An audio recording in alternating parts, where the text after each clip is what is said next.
Bienvenidos a La Otra Aventura, un espacio dedicado al mundo de los libros. Queremos agradecer a la librería Rosario Castellanos y al Fondo de Cultura Económica haber recibido hoy aquí a la producción de La Otra Aventura. Amos Oz, uno de los candidatos recurrentes para el Premio Nobel de Literatura y que no lo ha obtenido, por cierto, dijo lo siguiente: los premios literarios son algo extraño porque se reciben por algo, dice Oz, que yo haría de todas formas. Yo inclusive hubiese pagado por escribir. No es un premio por haber rescatado a una mujer de las llamas de un incendio, es como si me hubiesen dado un premio por el mero hecho de respirar. Pero está muy bien, me siento autocomplacido, decía Oz cuando recibió un premio. Además, no está nada mal para mi cuenta bancaria. Hace un año se pospuso la entrega del Premio Nobel de Literatura, usted quizás lo recuerda, debido a un escándalo de acoso sexual en el que estuvo involucrado el fotógrafo Jean-Claude Arnault, esposo de la integrante de la Academia Katharina Frostenson, que usaba sus influencias para acosar y abusar de mujeres. Luego del escándalo, hubo renuncias y protestas. A un año, el premio ha sido concedido a la polaca Olga Tokarczuk y al austriaco Peter Handke. Y a pesar de que esta vez la Academia procuró premiar a europeos que han estado en las apuestas desde hace tiempo, la polémica no se ha hecho esperar y le voy a contar de qué va esta polémica.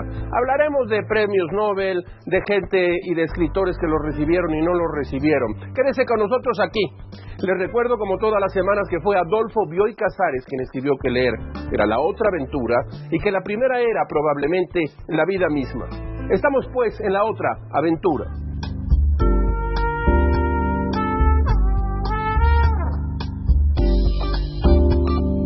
Usted lo sabe, el más importante galardón de las letras en el mundo se desprende de una cultura sobornada por las consideraciones políticas, digo yo.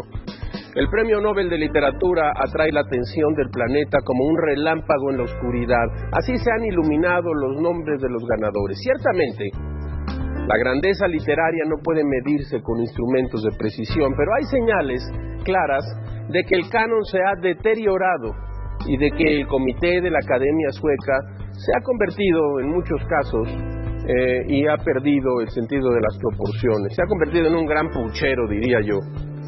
Todos los premios son falibles, escribió el gran crítico George Steiner. Una y otra vez, la inmortalidad le es concedida a los excluidos. La Fundación Guggenheim le negó una beca a Schoenberg cuando éste se encontraba en el punto más alto de su genio. El alma sencilla que le negó empleo a Einstein en la Academia Suiza murió pacíficamente hace no muchos años. El problema es, por supuesto, que el registro de premios que la Academia Sueca ha otorgado en literatura ha sido caprichoso y en demasiados casos insultante a la inteligencia crítica. Esto es lo que escribió George Steiner, que ha respondido a la pregunta que todos los lectores nos hacemos cada vez que se acerca la entrega del Nobel. ¿Se puede tomar en serio una institución que se ha equivocado muchas más veces de las que ha acertado? Pese a sus pifias, todos los años en octubre el Nobel de Literatura constituye el momento culminante de las letras en el mundo. Hagamos dos breves listas al azar, nada más para poner algunos nombres. Nombro de memoria, primero a quienes no recibieron el premio Nobel: Proust, Joyce, Kafka, Bloch, Lawrence, Pound, Rilke, Pessoa, Borges, Philip Roth. Estos nunca lo recibieron. Del otro lado, y buscando en las listas, transcribo estos nombres. A ver qué opina usted. De quienes sí lo recibieron: en 1908, Rudolf Eucken; en 1917, Heinrich Pontoppidan; en 1926, Gracia de Leva; en 1918, Kurt Gellerup; en 1920, Nuy Manson; en 2005, Elfriede Jelinek; en 2007, Doris Lessing. La falibilidad del premio que el comité de la Academia Sueca ha emprendido es muy alta. Perder el Nobel se ha convertido en una forma de ganarlo. Es probable que en el futuro a los escritores extraordinarios de grandes ligas les convenga más formar parte del club de los excluidos. Alguna nueva negativa quizás refrescaría al Nobel de Literatura. Tolstoy fue el primer escritor que rechazó el premio, luego Sartre se rehusó a recibirlo en el año de 1964. ¿Quiénes lo recibieron? ¿Quiénes no lo recibieron? Méritos literarios, dinero, fama, grandes ediciones. El premio Nobel.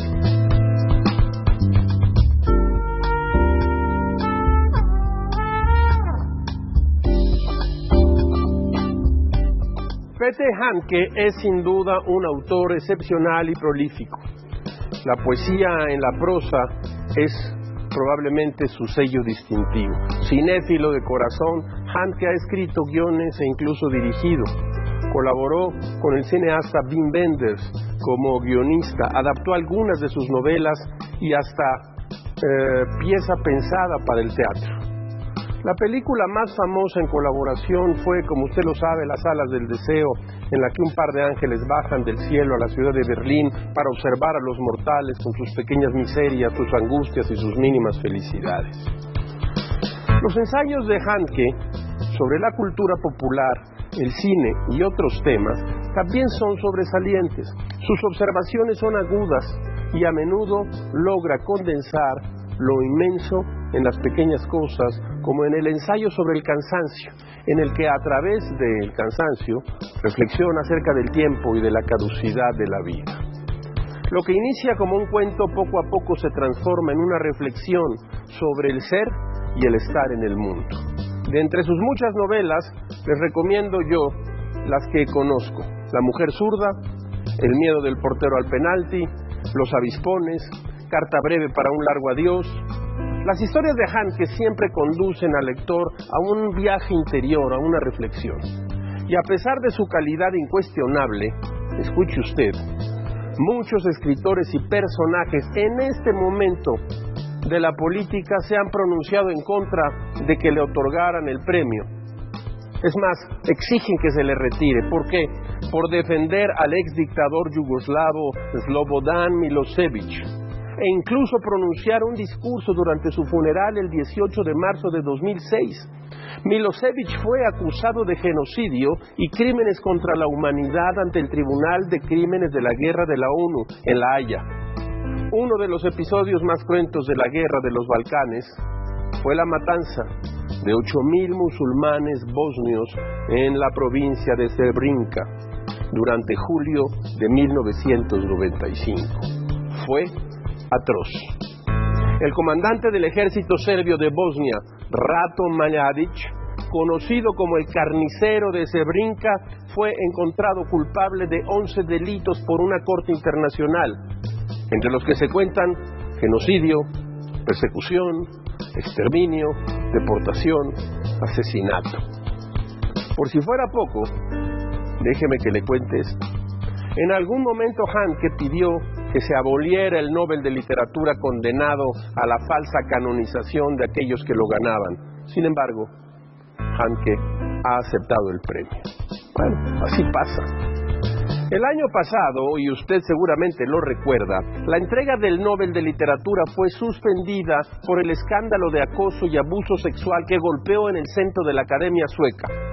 Fue en noviembre de 2017 cuando un importante diario sueco publicó un reportaje que recuperaba las acusaciones de abuso sexual de 18 mujeres, que resultó en la dimisión de 7 de los 18 miembros de la Academia.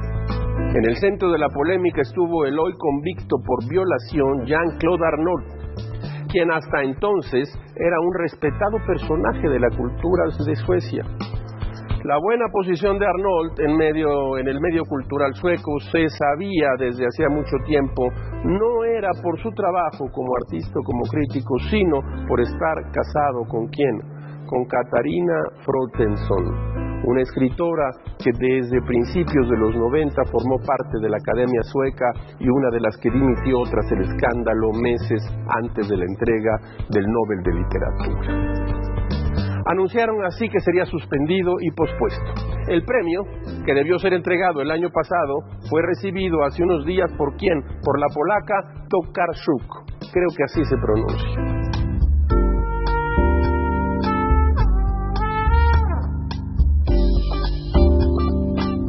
Historias de escritores y escritoras. He contado varias veces, incluso aquí en este programa, la anécdota, pero la ocasión incita e invita a recordarla de nuevo. Escuche usted. A principios de los 80, Fernando Savater visitaba a Cioran en su departamento de la Rue de l'Odéon. En ese tiempo, una hermosa mujer sueca se había acercado a Cioran, al famoso escritor rumano de lengua francesa, diciéndole que quería escribir sobre su obra. A Cioran le encantó la rubia y aceptó su compañía. La llevó a pasear por lugares predilectos, le enseñó las librerías de viejo en las que compraba ediciones raras, en fin, le mostró una parte de su vida. Esa relación terminaría en un escándalo. La mujer hermosa no era una lectora entusiasta, sino, en realidad, una delegada de la Academia Sueca enviada para sondear si Cioran aceptaría el premio Nobel. Cioran montó en cólera, la corrió con cajas destempladas y desde luego se negó a recibir el premio Nobel. Fue así como Elías Canetti ganó el premio Nobel. Esta es una historia de escritores y escritoras.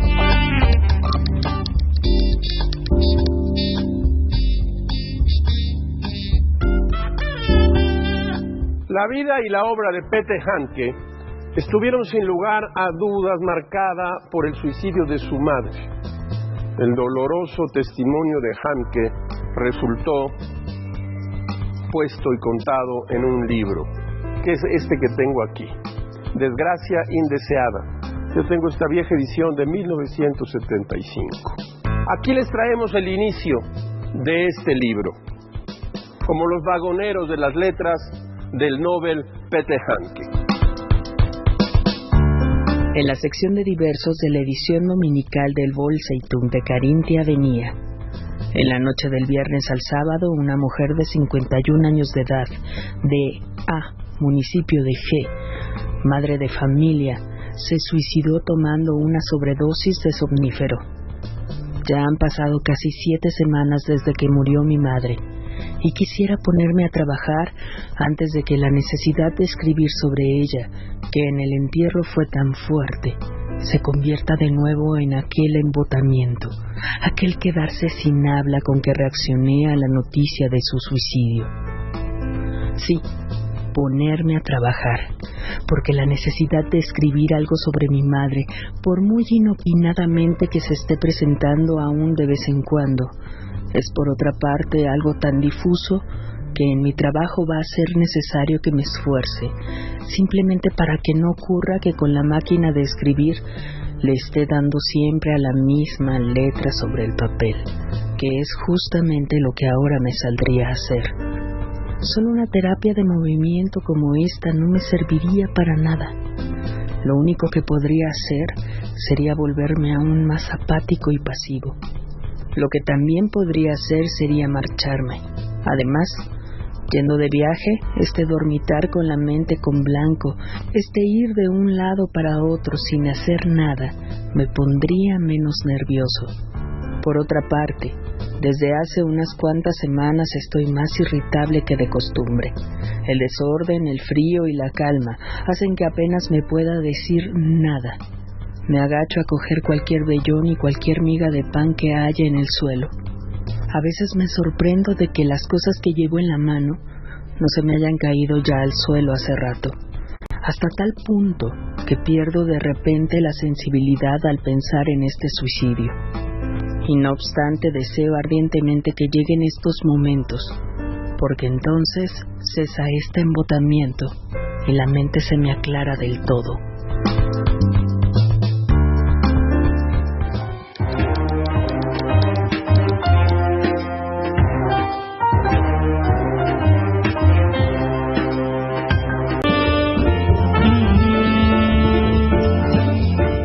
De la mesa de novedades, que en este caso es uno de los anaqueles de la Biblioteca Rosario Castellanos de la Colonia Condesa y del Fondo de Cultura Económica.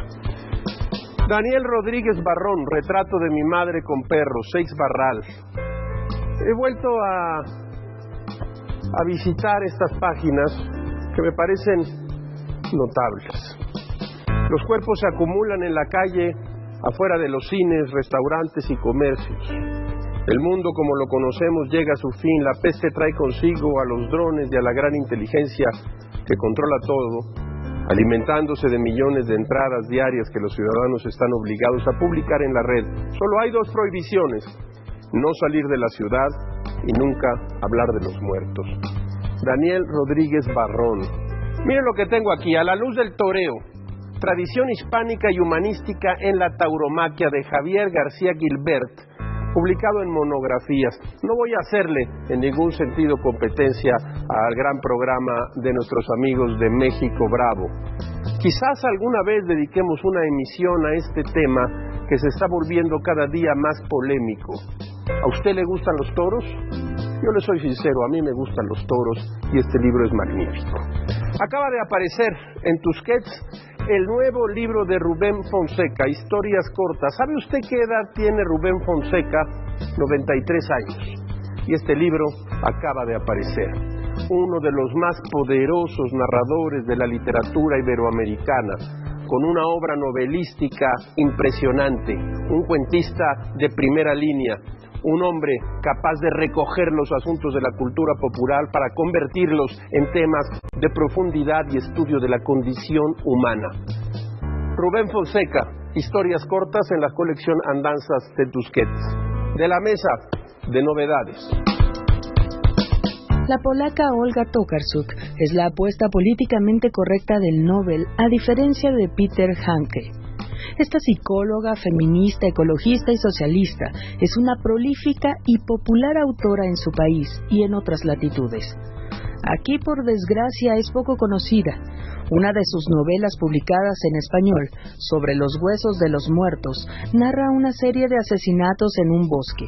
La protagonista, Janina, una mujer de edad, sostiene que los animales están cobrando venganza por la caza cruel y discriminada que se practica. Incluso envía varias cartas a la policía en las que argumenta su peculiar razonamiento.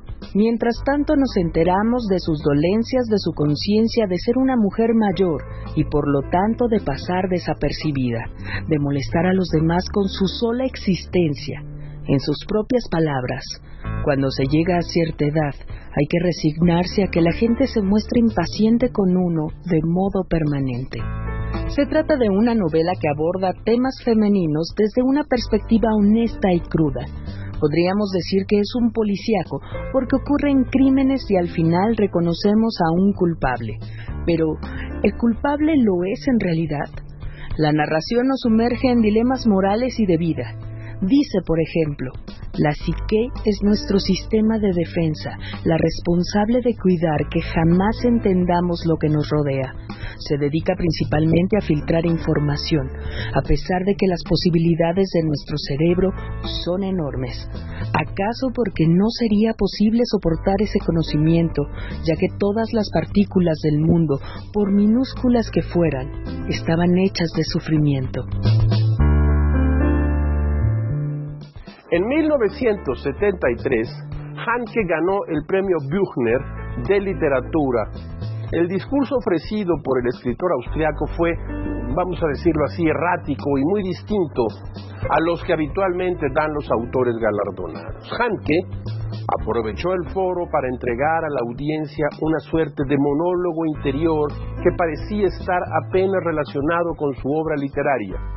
Incidentes con su casero, recuerdos infantiles, intenciones de insultar al presidente Richard Nixon y a los generales chilenos. Handke recordó a los 31 años, cuando la guerra en Vietnam estaba en pleno desarrollo y cuando Pinochet dio el golpe de Estado, que usted seguramente conoce y ha oído hablar de él. Hubo también en esa intervención de Handke algunos momentos que evidenciaron su inteligencia y su lucidez, su atención en los detalles y su obsesión con los signos. con el desciframiento de los códigos sociales que como sujetos estamos obligados a realizar. En medio de dicha celebración, Handke decidió recordar la fotografía de un prisionero en un campo de concentración nazi para remarcar la postura de los pies de aquel niño en cautiverio. Ante la obviedad del abuso físico y el maltrato psicológico que exponen las ojeras, los huesos marcados sobre la piel, las mejillas hundidas, el austriaco, Handke, reparó sobre todo en los dedos entrelazados, como un signo de temor. Justamente de estos delicados detalles es que la literatura de Handke ha nutrido su forma única. La anécdota de los pies del atemorizado prisionero recuerdan inevitablemente las minuciosas descripciones sobre el lenguaje corporal que el autor desarrolló en su novela El miedo del portero al penalti, publicada en 1970 y editada en español por Alianza.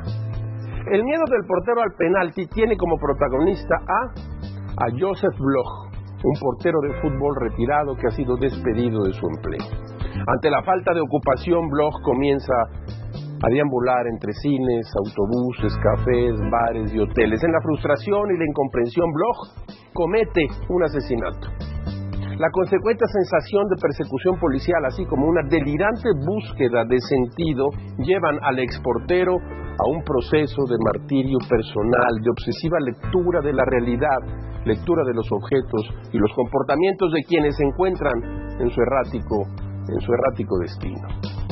Si bien no podría decir que un pasaje podría sintetizar la continua reflexión sobre la comunicación que guarda El miedo del portero al penalti, sí me gustaría recuperar un fragmento de este libro que considero expone de forma sucinta las intenciones del autor. Escuche usted a Bloch hablando sobre una situación tan bien conocida como es justamente el flujo del pensamiento de los futbolistas responsables de ejecutar un tiro de castigo, el penalti, que para nosotros los mexicanos es traumático.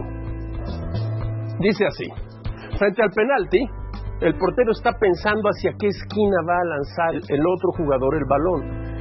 Si el portero reconoce al pateador, sabrá cuál es la esquina que elige normalmente, pero generalmente el jugador que lanza el penalti cuenta también con que el portero está haciendo estas o aquellas conjeturas. Así que el portero sigue reflexionando y llega a la conclusión de que esta vez el tiro irá dirigido a la otra esquina. Pero, ¿qué ocurre si el jugador continúa reflexionando también y decide elegir el tiro a la esquina acostumbrada? Este pasaje fue llevado al cine con estricta fidelidad por, usted sabe por quién, Wim Wenders, en la adaptación cinematográfica en la que ambos trabajaron en el año de 1972. A Handke y a Wenders, sin duda dos grandes narradores del siglo XX, uno en el cine, otro en la literatura, es inevitable recordarlos por personajes errantes y en conflicto con su pasado.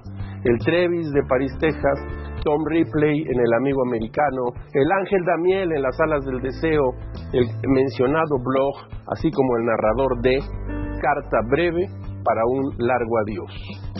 Todos ellos encarnan la angustia, el desasosiego y la ansiedad de una generación que creció en la posguerra. Los universos creados en ocasiones en conjunto por ambos autores exponen con agudeza el espíritu de una época de desencanto y fuerte reflexión sobre la ética, la comunicación y la memoria. Justamente, Carta breve para un largo adiós. Tengo aquí justo la edición de Alianza 3. Se trata del desprendimiento de un rompimiento amoroso.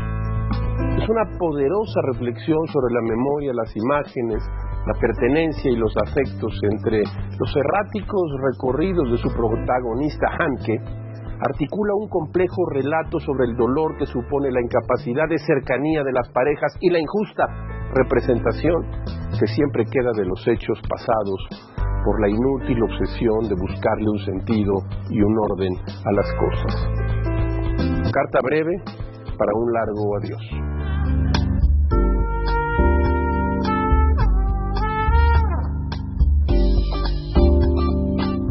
Déjeme leerle un poema. Vivir sin poesía, de precisamente Peter Handke. Bartleby Editores, edición bilingüe, traducción y prólogo de Sandra Santana. Hay aquí un poema que se llama Asustarse. Es un poema largo y voy a leerle solo un fragmento. Escuche usted. Mientras llamo por teléfono, al sentir una corriente de aire en la nuca, de pronto no hay nadie a mi espalda y me asusto. En el baño, bajo la ducha, de pronto no hay nadie a mi espalda y me asusto. Asustarse de la vajilla de madera que cae sobre el suelo de piedra, de los naipes que caben todos en el estuche, de los escalones tras el cartel de cuidado, escalón. Asustarse de algo para lo que se está preparado, y asustarse de algo para lo que no se está preparado, y asustarse de algo para lo que no se está preparado porque se estaba preparado para asustarse de alguna otra cosa, y no asustarse de nada porque se estaba preparado para asustarse de algo. Peter Handke.